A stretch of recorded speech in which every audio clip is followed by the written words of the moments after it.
Na semana passada, nós víamos Jesus a curar um cego de nascença. E eu dizia a vocês que aquele cego era eu, que aquele cego eram vocês. Por quê? Porque Cristo abriu os nossos olhos com o batismo, para que nós pudéssemos enxergar o luminoso, o extraordinário, o infinito, o eterno. Hoje, do mesmo modo, Jesus faz um dos maiores milagres de sua história. Faz um ressuscitamento de um homem que morreu. Aquele fato ali gerou comoção. Fez com que os incrédulos crescem. Aquele fato ali causou um grande rebuliço naquela comunidade. Porque Lázaro, um discípulo também amado, estava morto há 4 dias. Já cheirava mal. E Jesus faz com que ele volte à vida. Muitas pessoas que não têm fé, quando pegam esse texto, querem interpretar esse texto segundo os seus critérios, chegando até alguns dizerem que Lázaro não tinha morrido, mas as palavras da irmã aqui atesta: Senhor, não abre, já está cheirando mal. Minha gente, a morte fede.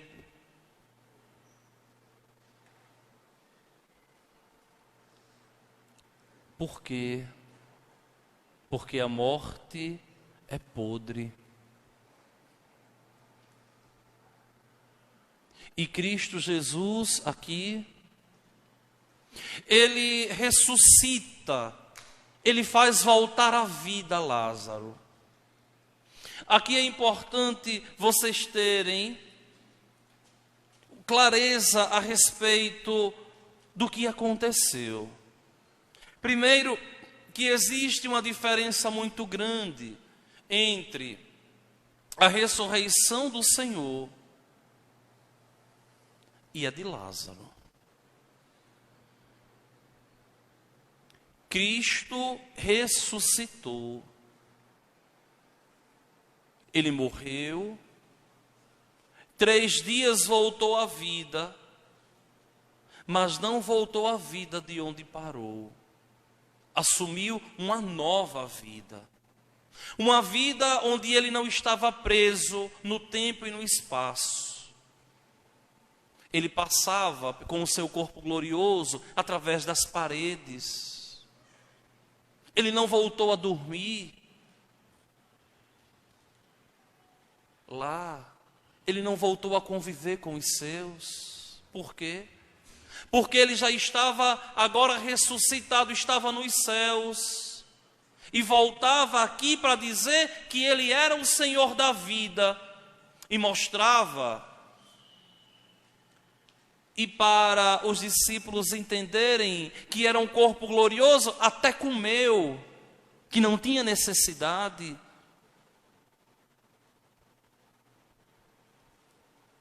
E a gente vai falar da ressurreição de Cristo por 50 dias. E a gente precisa compreender que Cristo, ao ressuscitar, ele vai à frente, ele não volta atrás.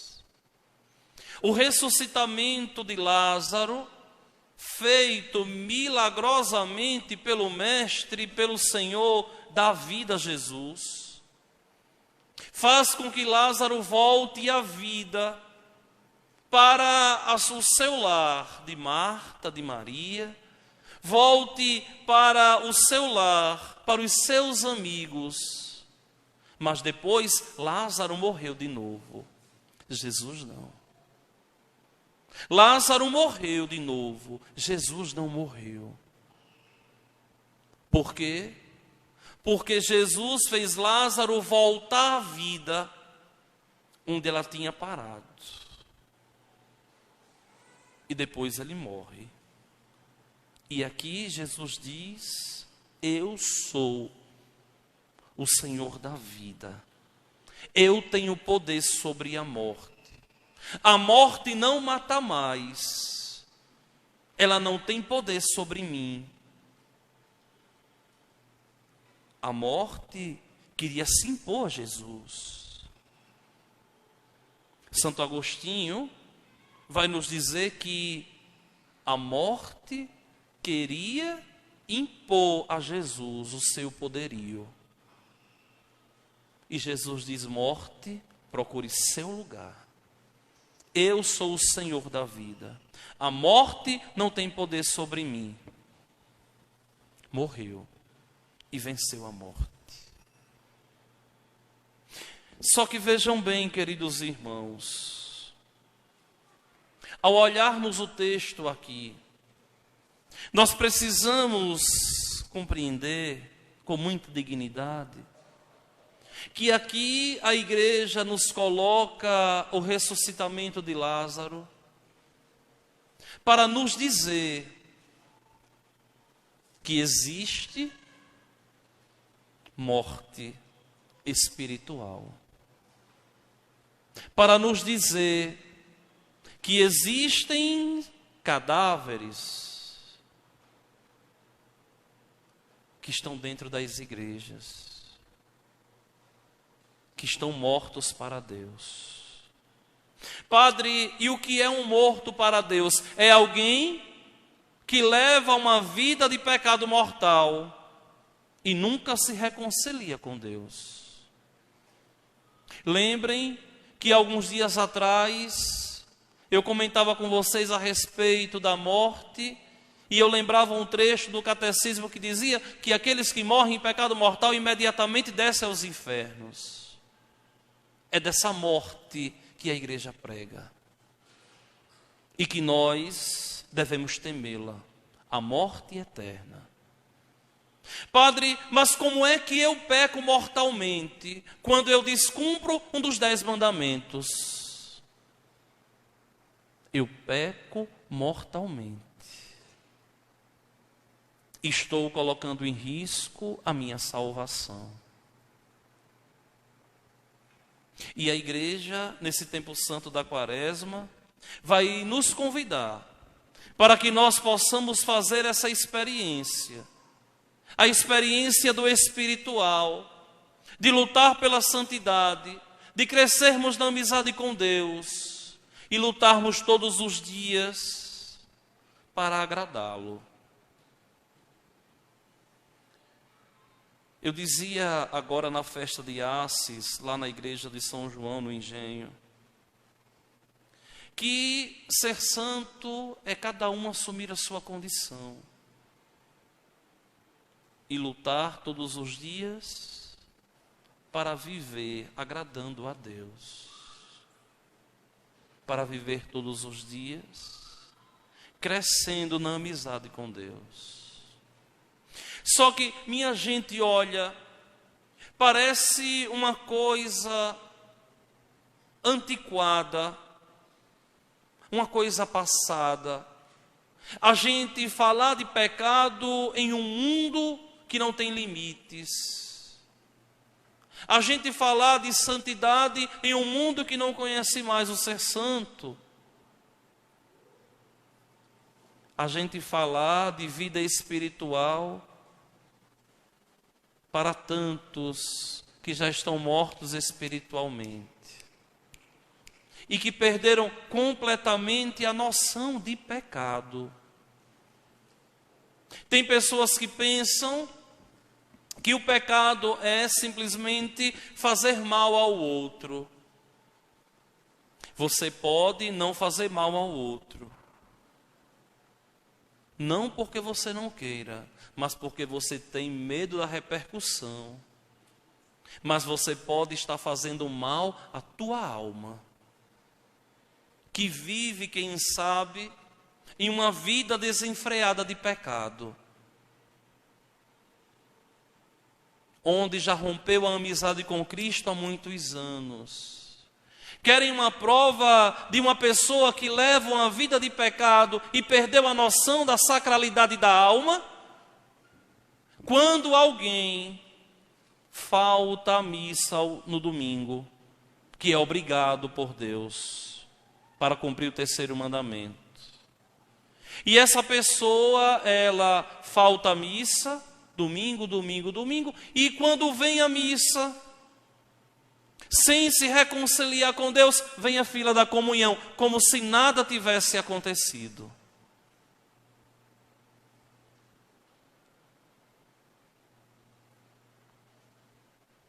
Peca,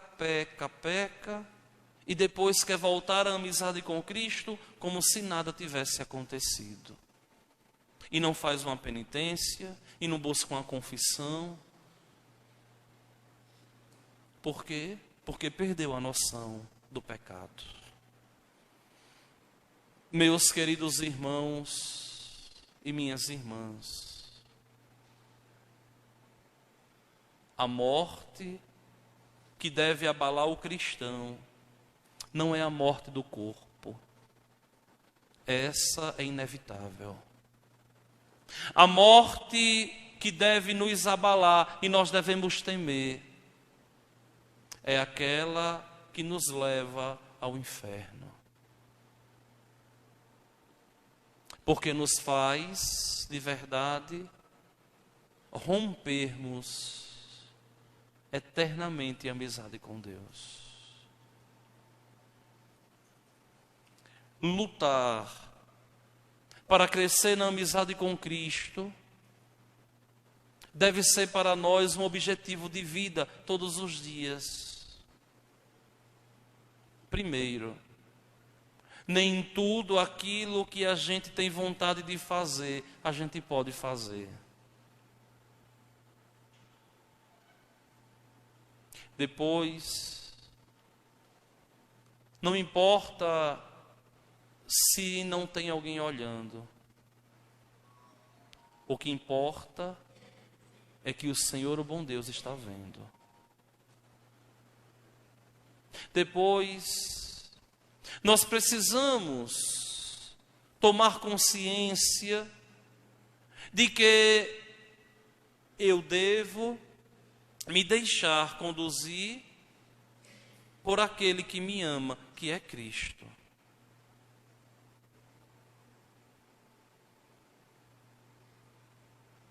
Me deixar conduzir pelo amor, compreendendo que um dia eu vou me encontrar com Ele. É tão bonito, é tão santo, é tão decente aqui, esse encontro do pecado com a graça. Jesus, Ele está aqui radiante. Eu vou provar a vocês que eu posso fazer o homem retomar a vida. E a igreja continua fazendo isso aqui. Quando a igreja nos coloca e nos dá como presente, como dom, o sacramento da confissão. Que aqui a gente faz o mínimo que a igreja pede, que é pelo menos cada um se confessar pelo menos uma vez por ano. Pelo menos uma vez. Infelizmente, hoje eu não consigo mais ter tempo como tinha antes. Mas vai chegar o dia, com a graça de Deus, em que Gameleiras vai ter um sacerdote que não vai sair do confessionário. Eu creio nisso. Minha missão de organizar, de estruturar, de construir tudo, já está passando. Mas eu rogo a Deus e tenho fé que vai chegar um dia que vocês vão ter um padre para ficar a semana toda dentro dos confessionários, atendendo as confissões e exortando o povo a mudar de vida. Infelizmente, o máximo que eu posso oferecer é 1 ou 2 vezes por ano, devido à demanda de tantos compromissos e tantas coisas, que é o mínimo que a igreja nos pede. Se confessar pelo menos uma vez. Mas uma boa confissão, santa, uma confissão consciente, de querer de verdade se reconciliar com Deus. Quando eu entrei na igreja, que eu olhava as imagens, desde segunda-feira que eu pedi para cobrir tudo, na 5ª semana da Quaresma, começando, passando o domingo da alegria, domingo letário, se preparando para a 5ª semana da Quaresma. Ao entrar na igreja, o meu coração apertava e eu dizia assim: meu Deus, mais uma Quaresma e eu ainda não estou santo como deveria estar. E esse pensamento que permeia o meu coração de pastor deve ser o mesmo pensamento a permear o coração de vocês. Mais uma Quaresma e nós não estamos santos como deveríamos estar. Mais uma Quaresma e a gente ainda não aprendeu a levar a sério as coisas de Deus, a crescermos na intimidade com Deus. Vejam que Jesus aqui, ele está radiante, porque vai fazer voltar à vida um pecador. A igreja fica radiante quando faz retomar a vida um pecador. E minha gente, só a igreja tem esse poder no mundo. A igreja católica, apostólica, romana. Nenhuma igreja protestante, nenhum pastor protestante tem esse poder que recebeu de Jesus Cristo. Nenhuma. Por quê? Porque foi um sacramento confiado à igreja, a quem vocês perdoarem os pecados, vocês os meus ministros, ordenados por mim. Só a igreja.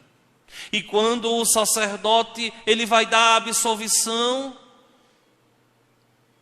ele impõe pelo menos a mão direita e ele diz: pelo ministério da igreja, eu te absolvo dos teus pecados. Ou seja, não é o padre que perdoa, mas é o poder que Cristo deu à igreja, sua esposa, a fazer o homem deixar de cheirar mal, porque o pecado ele destrói. O pecado ele faz a pessoa perder a noção de pecado. Vocês observem uma coisa: uma pessoa que leva uma vida de pecado, ela quer que todo mundo peque como ela, porque não quer se condenar sozinha. Observe que uma pessoa não virtuosa é incapaz de aconselhar alguém no caminho das virtudes.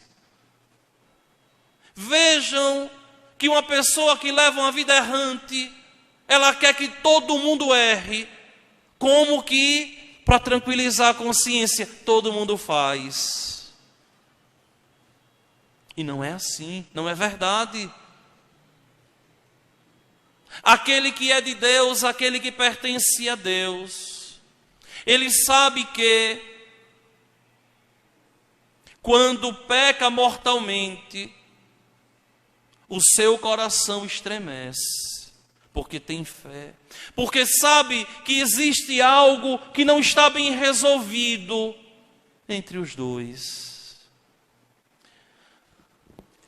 Vocês, quando fazem alguma coisa que a consciência pesa, vocês não têm uma impressão no coração assim, que está passando como que um vento frio no coração? Ou não? Porque eu tenho isso. Quando a minha consciência pesa com alguma coisa, vem aquele aperto assim, eu digo, meu Jesus. E aquilo ali fica martelando, e muitas vezes a gente chora, muitas vezes a gente esperneia, muitas vezes a gente não sabe nem o que fazer. Mas isso não é só quando a gente erra com o outro, não, minha gente. Nós devemos nos sentir assim quando nós erramos principalmente com Deus.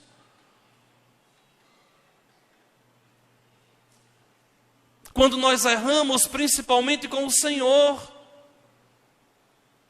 Porque nós temos obrigação sim, de sermos santos, de crescermos em santidade. É uma obrigação que nós temos. E eu sei que não é fácil ser santo em um mundo pecador. Não é fácil ser santo num trabalho onde existe tanta gente sem fé. Não é fácil ser santo dentro de casa, quando muitas vezes aqueles que nos deveriam levar para o céu nos criticam, falam mal porque a gente vai à igreja. Não é fácil ser santo em um mundo onde coloca como mais atraente tudo aquilo que nos causa perdição e nos leva ao inferno. Olha, vocês me conhecem muito bem, já são 12 anos que estamos juntos. Essa agora vai ser a 13ª Semana Santa que nós rezamos juntos. A primeira eu rezei com vocês seminarista, a segunda eu rezei com vocês como diácono, e da terceira para cá como padre. Mas vocês sabem que não é fácil. É difícil, eu sei. Vocês me conhecem, sabem como eu me privo. E tenho consciência que nós vivemos no mundo. E eu digo tanto a vocês. Podem sair, podem se divertir, podem brincar. Mas colocando Deus em primeiro lugar e como cristão. Vocês nunca me viram dizendo aqui, neste lugar, que é um dos lugares que eu mais amo na igreja, que foi aqui que meu coração e meu pensamento foi forjado como sacerdote. Nunca fui de colocar peso onde Cristo não coloca, mas sempre fui de exortar vocês a viverem a santidade. Se você está morto para Deus, faça uma boa confissão. Amanhã a gente vai divulgar os horários para a gente confessar em toda a paróquia. Lutem, se esforcem, se preparem. Vivam os dias da Semana Santa. A nossa Semana Santa é tão bonita. De domingo ao outro domingo. Com todos os ritos que a igreja coloca. Dê o luxo à sua alma de dizer assim: esse ano eu não vou perder nenhum dia da Semana Santa.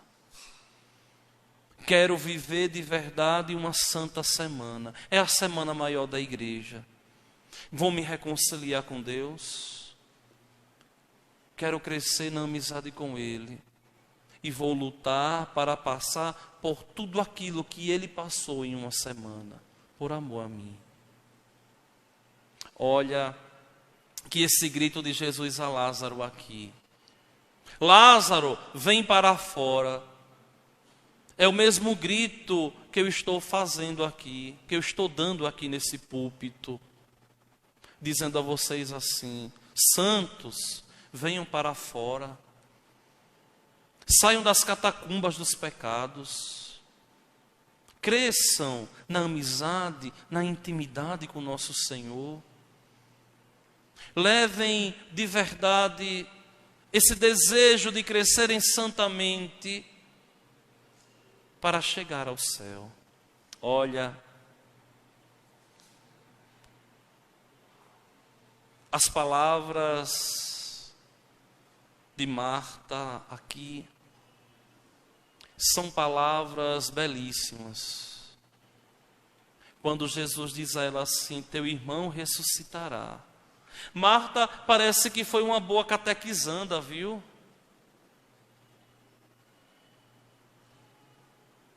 E Marta aqui diz: Senhor, eu sei que ele ressuscitará na ressurreição no último dia.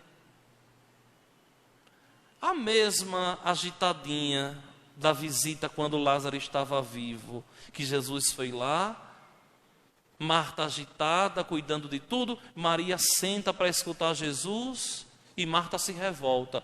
Ô Senhor, você não se preocupa não? Eu aqui cuidando de tudo e ela aí só lhe escutando. E Jesus diz: Marta, Marta, Maria escolheu a melhor parte. E agora Marta prova: Senhor, eu aprendi o que o Senhor me ensinou. Eu sei que ele ressuscitará na ressurreição do último dia. E Jesus diz: quem crê em mim, mesmo que morra, viverá. Minha gente, isso nos dá um consolo tão grande.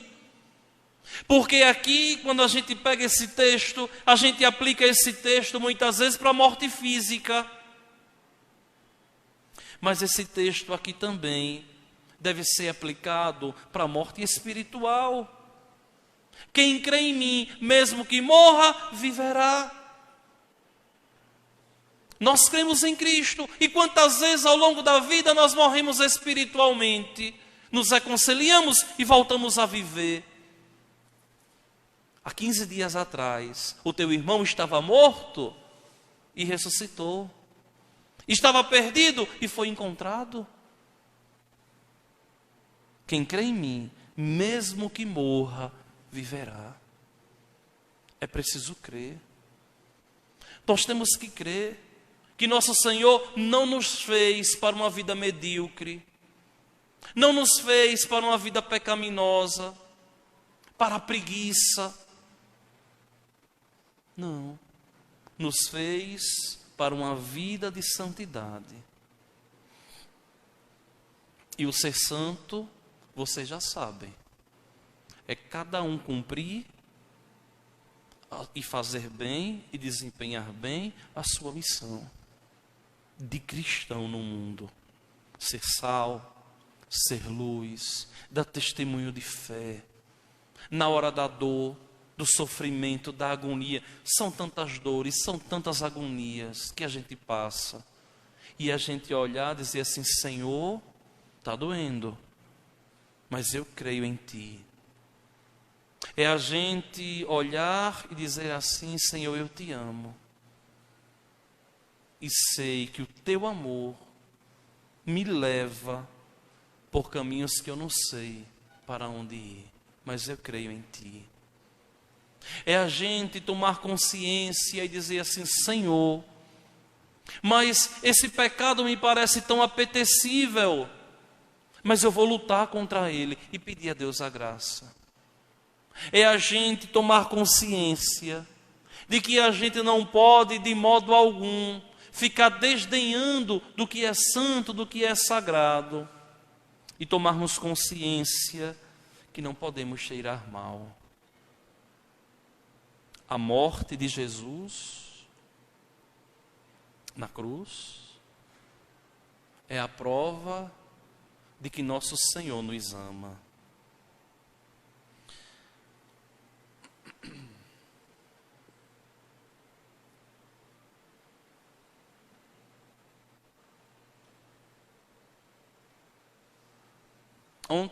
Hoje pela manhã, eu fui assistir uma entrevista de 2 padres, que, pelo que eu percebi, acho que passou na Rede Globo por esses dias. 2 padres que lutam muito pelo social.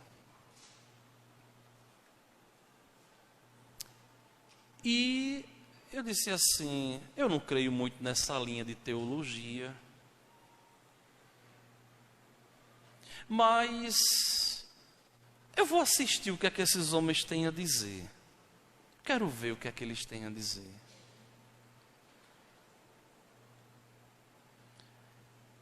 E aí, aquela humanidade, umas 2 palavras para um lado e para o outro, mas me impressionou a humanidade de um padre lá de São Paulo, que eu tinha até um preconceito com ele, pelo ponto de vista de igreja, assim.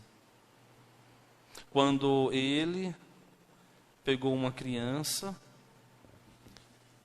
e a criança questionou a ele por que o coração de Jesus tinha um coração para o lado de fora.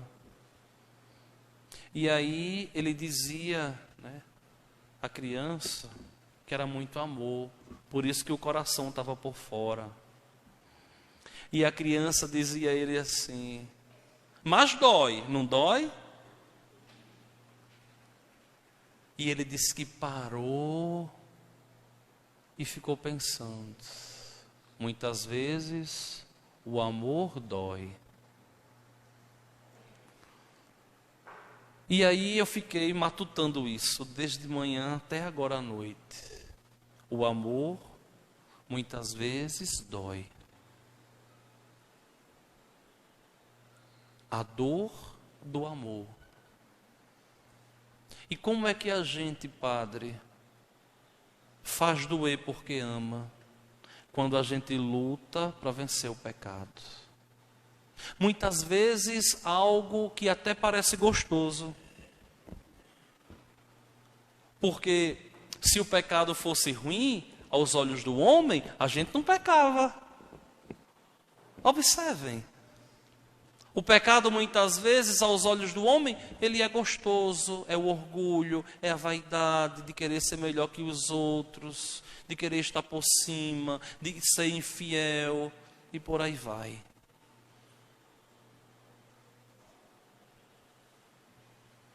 E dói cortar certas coisas, mas é preciso.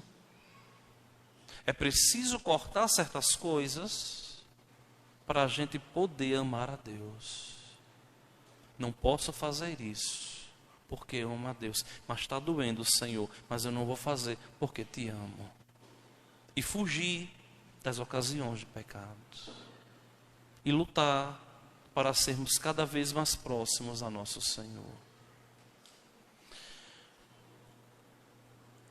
Por fim, hoje, nosso Senhor, ali, ao olhar Lázaro ressuscitado, o Senhor, eu imagino ele ali, olhando aquilo ali com o coração radioso, e o povo tudo espantado. E olhe a atitude de Jesus: desatai-o e deixai-o caminhar. É como se Jesus dissesse assim, ele estava cansado de estar morto. Deixa ele caminhar. Tem gente assim, que dorme tanto que quando acorda, acorda cansado. Não tem gente assim, né? Que dorme tanto e quando acorda, acorda mais cansado que quando foi dormir.